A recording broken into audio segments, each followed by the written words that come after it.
Queen's statement. Can you read between the lines for us? What is the Queen saying? I think the Queen is trying to take back control, honestly. She's issued a statement that is very clear in its intention, but it doesn't really give anyone the answers that they're looking for, so it doesn't answer any of those really big questions. We still don't know what's going to happen in terms of their money moving forward. We still don't know whether or not they'll keep their, HRH titles. We really don't know where they're going to end up in the long term. What the statement said was that there will be a period of transition during which Harry and Meghan will split their time between Canada and the UK. Now, what that suggests to me is that they will actually end up in Canada full time in the kind of the longer end game. But right now, they'll split their time between the two countries. Our sources say that Meghan doesn't want to do that. She doesn't want to keep shuttling Archie back and forth between the UK and Canada, and that she wants to base herself in Canada full time. Obviously, that can't happen immediately, but I think that's what they're working towards.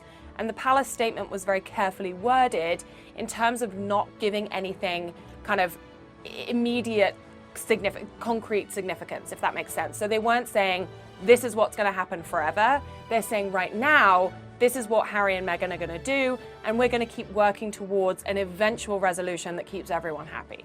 Got it. Okay, so today there was a summit. Is this unprecedented? It's not unprecedented for the palace to want to work things out behind closed doors. It is unprecedented for the public to know so much about it, and I think that really is a great indication of just how serious a matter this is. Normally, there are plenty of private discussions that go on behind closed doors that we have no idea about, The palace has to sort through a lot of issues in private, quite often. But because this is such a matter of public interest, and because it is something that the palace was kind of caught on the back foot with, they weren't the ones who released the initial statement, kind of making this announcement. By all kind of understanding, they actually didn't know the announcement was being made. So the palace is really eager to show the public that it is in control of the situation, that it has kind of taken over and will be managing it from here on out.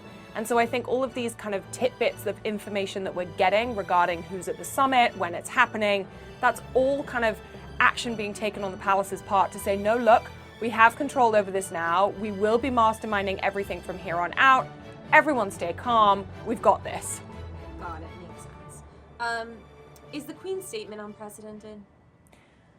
Again, I think it's unprecedented for the Queen to kind of almost give in to the public desire for information. Usually the palace is very much kind of private. They only give away information when they absolutely have to. When they do give away that information, it's a very carefully worded statement. For example, the last big kind of issue that the palace has had to deal with was the whole Prince Andrew saga. We saw with those statements that they were very strongly worded, but they were very terse and they were very short and they were very concise. They didn't give away a whole amount of information. Certainly after Prince Andrew did his BBC interview, the palace kind of really did rein in all people and kind of made sure that they battened down the hatches and kept very quiet. However, with this situation, the palace is being much more open at giving the public little pieces of information, just again to maintain that kind of image that they're in control over everything. So today's summit, what do Harry and Meghan ultimately want? Our sources suggest that Harry and Meghan in the long term want to move away from royal life almost entirely. And I say almost because they really do kind of want to keep a toe in the, in the pond, if that makes sense. They want to keep their, HRH titles. They wish to maintain positions as the Duke and Duchess of Sussex. They also want to do work on behalf of the royal family with regard to charities that are very close to their heart. They're planning, we understand, to launch their own charitable entity. We don't yet know what that will be. But I think the truth of the matter is they enjoy the respect and the kind of cachet that being a member of the royal family carries. However, what they don't want is to be beholden to the royals in terms of their schedules, in terms of the way they live their lives, and in terms of the way that they bring up their son.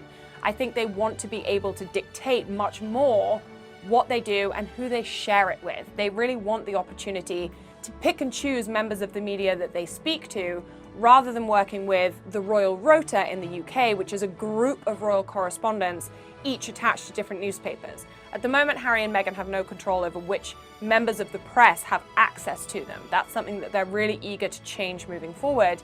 And they also want the opportunity to earn their own money. Branding experts say that the two of them are going to be worth around $500 million. So even though they might be losing a bit of royal funding, they stand to earn a lot more as kind of members of the public, almost VIP members of the public, than they ever did as senior members of the royal family.